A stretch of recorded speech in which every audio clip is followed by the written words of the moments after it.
നിലവിലെ ജോലിയെ ബാധിക്കാത്ത രീതിയിൽ ബി.എഡ്, എം.എഡ് പൂർത്തിയാക്കാം. Global academy, Kaloor, Kochi. നമസ്കാരം. ഇപ്പോൾ എല്ലാവരും പഴമയിലേക്കാണ് ഉറ്റുനോക്കിക്കൊണ്ടിരിക്കുന്നത്. പഴയ കാലഘട്ടത്തിലേക്ക് എല്ലാവരും ഉറ്റുനോക്കിക്കൊണ്ടിരിക്കുന്നു. അത് ജീവിതത്തിൽ പകർത്താൻ വേണ്ടി ശ്രമിക്കുന്നു. ഒരുപക്ഷെ നമ്മുടെ പാരമ്പര്യത്തോടുള്ള അഭിനിവേശമായിരിക്കാം എന്നൊക്കെ വേണമെങ്കിൽ പറയാം. പറഞ്ഞു വരുന്നത്, മുഖ്യമന്ത്രി ന്യൂയോർക്കിൽ ചെന്ന് കഴിഞ്ഞപ്പോൾ അവിടെ ടൈംസ് സ്ക്വയറിൽ നടന്ന ഒരു സമ്മേളനത്തിൽ പഴമയെ അനുസ്മരിപ്പിക്കുന്ന രീതിയിൽ, അതായത് കേരളത്തിലെ പഴയ കല്യാണ വീടുകളിൽ കണ്ടുവരുന്ന ഇരുമ്പിൻ്റെ മടക്ക് കസേരയാണ് മുഖ്യമന്ത്രിക്ക് ടൈംസ് സ്ക്വയറിൽ സംസാരിക്കുമ്പോൾ ഇരിക്കാൻ വേണ്ടി ഇട്ടുകൊടുത്തിരുന്നത്. ന്യൂയോർക്കിലെ ടൈംസ് സ്ക്വയറിലെ മുഖ്യ അതിഥി നമ്മുടെ മുഖ്യമന്ത്രിയായിരുന്നു. മുഖ്യമന്ത്രി പളപള മിന്നുന്ന സഫാരി സൂട്ടൊക്കെ ഇട്ട് വന്ന് ഇരുന്നതാകട്ടെ ഒരു പാട്ടക്കസേരയിൽ. ഇത് നമ്മുടെ കേരളത്തിലെ പഴയ കല്യാണ വീടുകളിൽ മാത്രം കണ്ടുവന്നിരുന്ന ഒരു കസേരയാണ്. മുഖ്യമന്ത്രിയെ അന്ന് പഴമയുടെ കസേരയിൽ പിടിച്ചിരുത്തിയ ആ ഒരു അനുഭവം നമ്മൾ മറക്കുന്നതിന് മുമ്പ് ഇപ്പോൾ പഴമയുടെ ഒരു പ്രതീകമായ കൈതോല പായയുമായി ശക്തിധരൻ വന്നിരിക്കുന്നു. ശക്തിധരൻ എന്ന് പറഞ്ഞാൽ ദേശാഭിമാനി പത്രത്തിൻ്റെ അസോസിയേറ്റ് എഡിറ്ററായിരുന്നു. CPM-ന്റെ സഹയാത്രികനായിരുന്നു, സഹപ്രവർത്തകനായിരുന്നു. അദ്ദേഹം ഇപ്പോൾ പഴയ ഒരു കൈതോലപ്പായയുമായി രംഗത്തെത്തിയിരിക്കുന്നു. വളരെ ഞെട്ടിക്കുന്ന ഒരു വെളിപ്പെടുത്തലാണ് അദ്ദേഹം നടത്തിയിരിക്കുന്നത്. അതായത് CPM-ലെ അക്കാലത്തെ സമുന്നതനായ ഒരു നേതാവ് ഇന്ന് ന്യൂയോർക്കിലെ ടൈംസ് സ്ക്വയറിലേക്ക് വരെ എത്തിച്ചേർന്ന സമുന്നതനായ ഒരു നേതാവ്, അന്ന് അദ്ദേഹം ദേശാഭിമാനിയിൽ വരുമ്പോൾ ഈ ദേശാഭിമാനിയിൽ എത്തിയ ഈ ഉന്നതനെ കാണാൻ വേണ്ടി, CPM-ന്റെ ഉന്നതനെ കാണാൻ വേണ്ടി കേരളത്തിലെ വിവിധ സ്ഥലങ്ങളിൽ നിന്നും ധാരാളം വ്യവസായികൾ എത്തുകയുണ്ടായി. അവർ പല പല ആവശ്യങ്ങൾ സാധിക്കുന്നതിന് വേണ്ടി ഈ CPM-ന്റെ വിപ്ലവ പ്രസ്ഥാനത്തിൻ്റെ നേതാവായ ഈ ഉന്നതന് നിരവധി പണം നൽകുകയുണ്ടായി.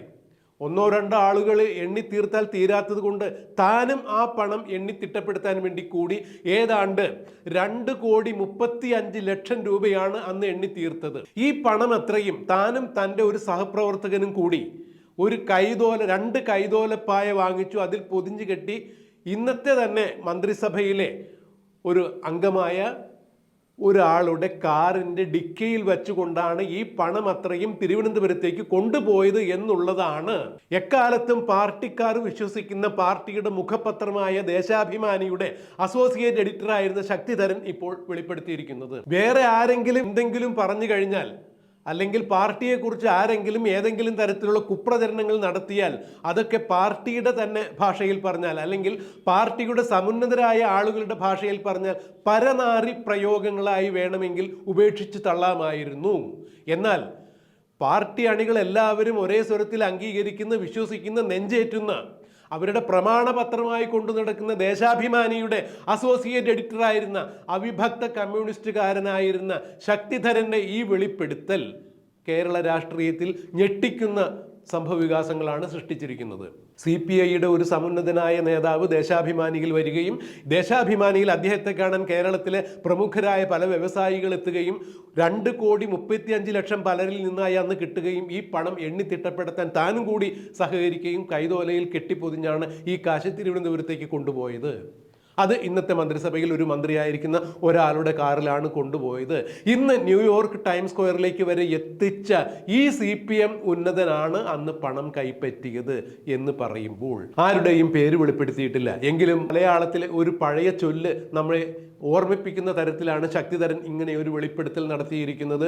ഓടേണ്ട അമ്മാവ ആളറിയാം, ഓടേണ്ട അമ്മാവ ആളറിയാം. ഈ വെളിപ്പെടുത്തലുകൾ പുറത്തു വന്നതിന് ശേഷം CPM-ലെ സമുന്നതരായവരും അത്ര കണ്ട് ഉന്നതി ഇല്ലാത്തവരുമായ ആരും ഒരക്ഷരം മറുപടി പറഞ്ഞിട്ടില്ല. ഇപ്പോഴെല്ലാം വെളിപ്പെടുത്തലിൻ്റെ കാലങ്ങളാണല്ലോ.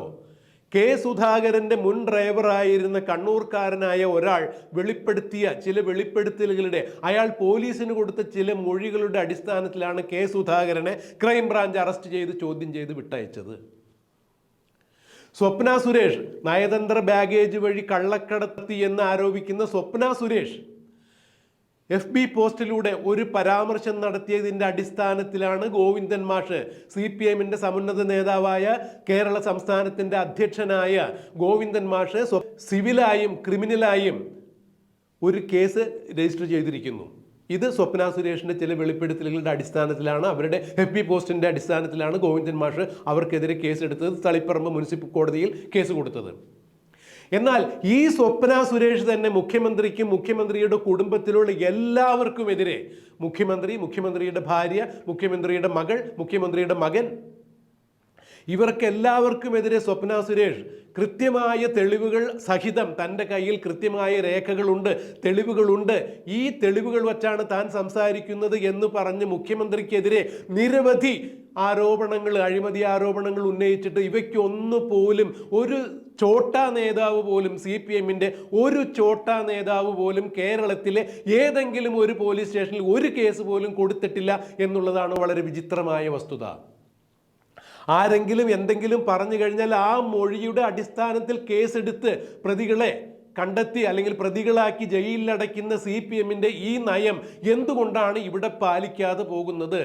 അവിഭക്ത കമ്മ്യൂണിസ്റ്റുകാരനായിരുന്ന ശക്തിധരൻ ദേശാഭിമാനി പത്രത്തിലൂടെ കമ്മ്യൂണിസ്റ്റ് ആശയങ്ങൾ ജനങ്ങളിലേക്ക് എത്തിച്ച് പാർട്ടി വളർത്തുന്ന പാർട്ടിയുടെ സ്വന്തം മുഖപത്രമായ ദേശാഭിമാനിയുടെ അസോസിയേറ്റ് എഡിറ്ററായിരുന്ന ശക്തിധരൻ നടത്തിയ വെളിപ്പെടുത്തലിനെ കുറിച്ച് യാതൊരു തരത്തിലുള്ള പ്രതികരണവും CPM-നോ CPM-ന്റെ സമുന്നതനായ നേതാക്കൾക്കോ ഈ ഉന്നതൻ എന്ന് ശക്തിധരൻ അവകാശപ്പെട്ട ആൾക്കോ യാതൊരു തരത്തിലുള്ള മറുപടിയില്ല. വീണ്ടും പഴയതുപോലെ തന്നെ നേതാക്കളെല്ലാം മൗനത്തിൻ്റെ മഹാസമാധിയിൽ ആണ്ടിരിക്കുന്നു. ഇവിടെ ചില വെളിപ്പെടുത്തലുകൾ, തങ്ങൾക്ക് അനുകൂലമല്ലാത്ത ചില വെളിപ്പെടുത്തലുകൾ നടത്തിയതിൻ്റെ അടിസ്ഥാനത്തിൽ ചില രാഷ്ട്രീയക്കാരും സമ്പന്ന കുത്തക മുതലാളിമാരും ചേർന്ന് മാധ്യമപ്രവർത്തകർ വരെ വളഞ്ഞു വേട്ടയാടി ജയിലിലടയ്ക്കാൻ നടത്തിക്കൊണ്ടിരിക്കുന്ന ശ്രമങ്ങൾ കേരളം കണ്ടുകൊണ്ടിരിക്കുകയാണ്. അതും വെളിപ്പെടുത്തലുകളാണ്. ശക്തിധരൻ നടത്തിയ അതേ വെളിപ്പെടുത്തൽ തന്നെയാണ് ചില മാധ്യമപ്രവർത്തകർ, പേരെടുത്ത് പറയാം, മറുനാടൻ മലയാളി എന്ന ഓൺലൈൻ പത്രമാധ്യമത്തിൻ്റെ ചീഫ് എഡിറ്ററായ ഷാജൻ സ്കറിയ തൻ്റെ മറുനാടൻ മലയാളി എന്ന പത്രത്തിലൂടെ ചിലർക്കെതിരെ, ചില അഴിമതി ആരോപണങ്ങൾക്കെതിരെ കൃത്യമായ രീതിയിൽ രേഖകൾ സഹിതം ചില പരാമർശങ്ങൾ നടത്തി. അത് വിവാദങ്ങളായി. അതുകൊണ്ട് തന്നെ ഷാജൻ സ്കറിയ എന്ന പത്രമാധ്യമ പ്രവർത്തകനെ അറസ്റ്റ് ചെയ്ത് ജയിലിൽ അടയ്ക്കാൻ കൃത്യമായ രീതിയിൽ അണിയറങ്ങയിൽ നീക്കങ്ങൾ നടക്കുന്നു. കേസ് കൊടുത്തിരിക്കുന്നു.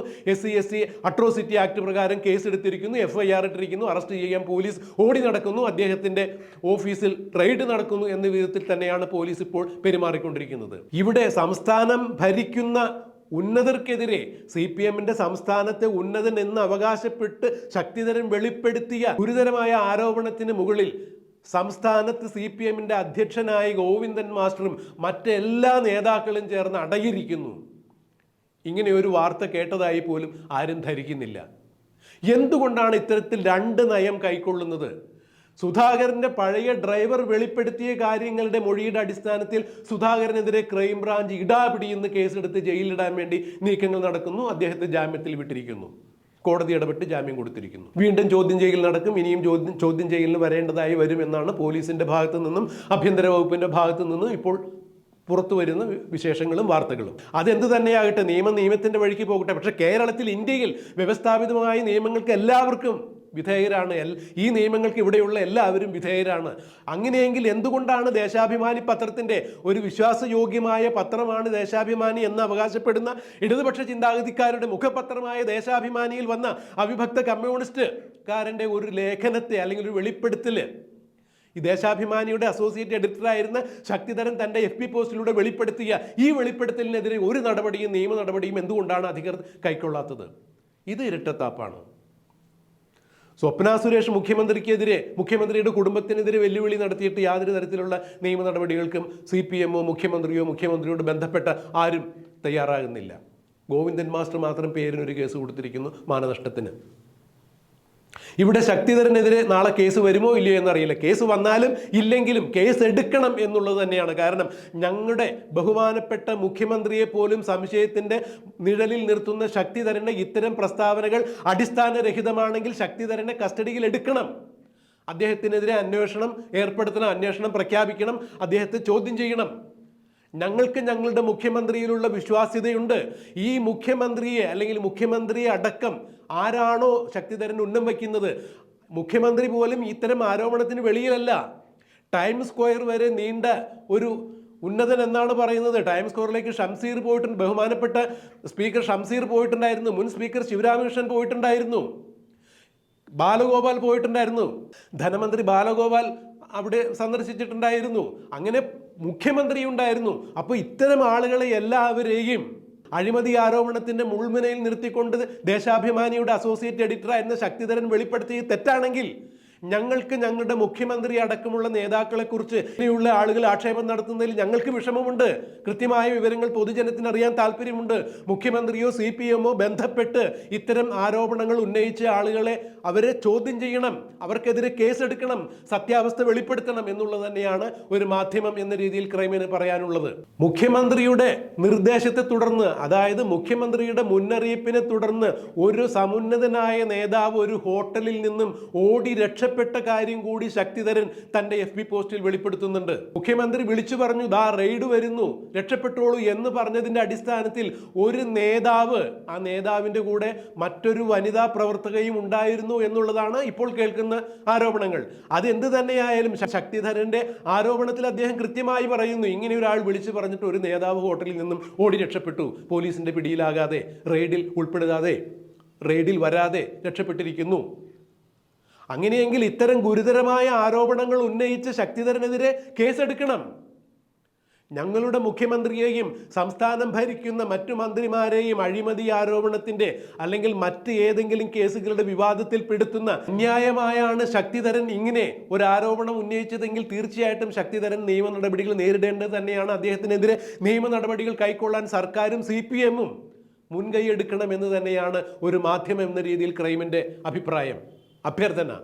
ഇവിടെ ആരെങ്കിലും ഒരു മൊഴി കൊടുത്താൽ സമുന്നതരായ ആളുകൾക്കെതിരെ കേസെടുക്കാനും ജയിലിലടയ്ക്കാനും താല്പര്യം കാണിക്കുന്ന മാധ്യമപ്രവർത്തകരുടെ ചില വെളിപ്പെടുത്തലുകളിൽ അസ്വസ്ഥരായ ചില MLA-മാരും മുതലാളിമാരും മുഖ്യമന്ത്രിയുടെ അനുഗ്രഹാശിസുകളോട് കൂടി തന്നെയാണ്, CPM-ന്റെ അനുഗ്രഹാശിസുകളോട് കൂടി തന്നെയാണ് ചില മാധ്യമപ്രവർത്തകരെ കള്ളക്കേസിൽ കുടുക്കി ജയിലിലടയ്ക്കാൻ ശ്രമിക്കുന്നു എന്നുള്ള ആരോപണങ്ങളും ബഹുജനങ്ങൾക്കിടയിൽ ഇങ്ങനെ ഒരു സംശയം നിലനിൽക്കെ തന്നെയാണ് മുഖ്യമന്ത്രിയുടെ പാർട്ടിയുടെ പത്രത്തിന്റെ അസോസിയേറ്റ് എഡിറ്ററായ ശക്തിധരൻ ഇങ്ങനെ ചില വെളിപ്പെടുത്തലുകൾ നടത്തിയിരിക്കുന്നത്.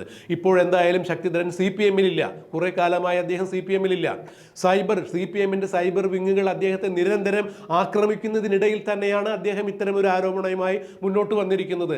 മറ്റൊരു മുന്നറിയിപ്പ് കൂടി ശക്തിധരൻ കൊടുക്കുന്നു, ഇത്തരം ആരോപണങ്ങൾ സൈബർ വിങ്ങുകൾ അവസാനിപ്പിച്ചില്ലെങ്കിൽ ഇതിലും ഗുരുതരമായ കൃത്യമായ ആരോപണങ്ങളും തെളിവുകൾ സഹിതം താൻ പുറത്തുവിടും. അതൊരുപക്ഷെ പലർക്കും ക്ഷീണം ചെയ്തേക്കാം. ചില ഗോപുരങ്ങൾ ഇടിഞ്ഞു വീഴും, ചില ഗോപുരങ്ങളുടെ തറകൾ ഉൾപ്പെടെ ഒഴുകിപ്പോകുന്നതായിരിക്കും. അതുകൊണ്ട് കൂടുതൽ എന്നെ പ്രകോപിപ്പിക്കാൻ ആരും തുനിയേണ്ട എന്നൊരു മുന്നറിയിപ്പ് തന്നെയാണ് ശക്തിധരൻ നടത്തിയിരിക്കുന്നത്. ശക്തിധരന്റെ ഈ ഭീഷണിക്ക് വഴങ്ങുന്നില്ല എന്നുണ്ടെങ്കിൽ സംസ്ഥാന സർക്കാരും മുഖ്യമന്ത്രിയും ആഭ്യന്തര വകുപ്പും ശക്തിധരനെ കസ്റ്റഡിയിലെടുത്ത് ഈ കേസിന്റെ അന്വേഷണം നടത്തി മുഖ്യമന്ത്രിയും CPM-ന്റെ ഉന്നത നേതാക്കളും സംശുദ്ധരാണെന്ന് തെളിയിക്കേണ്ട ഉത്തരവാദിത്തം ഈ സർക്കാരിനാണ്, മുഖ്യമന്ത്രിക്കാണ്, ആഭ്യന്തര വകുപ്പിനാണ്. അത് തീർച്ചയായും മുഖ്യമന്ത്രി ആഭ്യന്തര വകുപ്പ് ചെയ്യും എന്ന് തന്നെ വിശ്വസിക്കുന്നു. പോലീസ് ഉദ്യോഗസ്ഥർ ഇത് കേൾക്കുമെന്നും അല്ലെങ്കിൽ ശക്തിധരനെതിരെ കൃത്യമായ നടപടികൾ ഉണ്ടാകുമെന്ന് തന്നെയാണ് പൊതുജനം പ്രതീക്ഷിക്കുന്നത്. ആരെങ്കിലും മൊഴികൾ കൊടുത്താൽ ആ മൊഴികളുടെ അടിസ്ഥാനത്തിൽ കേസെടുത്ത് അന്വേഷണം നടത്താൻ ഊർജ്ജസ്വലരായി ഓടി നടക്കുന്ന നമ്മുടെ പോലീസ് സേനാ വിഭാഗങ്ങൾ, പോലീസിലെ മുതിർന്ന ഉദ്യോഗസ്ഥർ ശക്തിധരന്റെ ഈ പ്രസ്താവന കൈക്കൊള്ളുമെന്നും കേൾക്കുമെന്നും അതിനെതിരെ കൃത്യമായ നടപടികൾ സ്വീകരിക്കുമെന്നും എന്ന് തന്നെ ഇപ്പോൾ വിശ്വസിക്കുന്നു.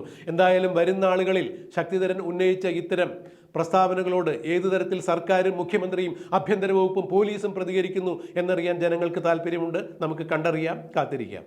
നന്ദി, നമസ്കാരം. നിലവിലെ ജോലിയെ ബാധിക്കാത്ത രീതിയിൽ B.Ed, M.Ed പൂർത്തിയാക്കാം. UGC, NCTE, UPSC, Kerala PSC അംഗീകൃതം. Think teaching career, think global academy.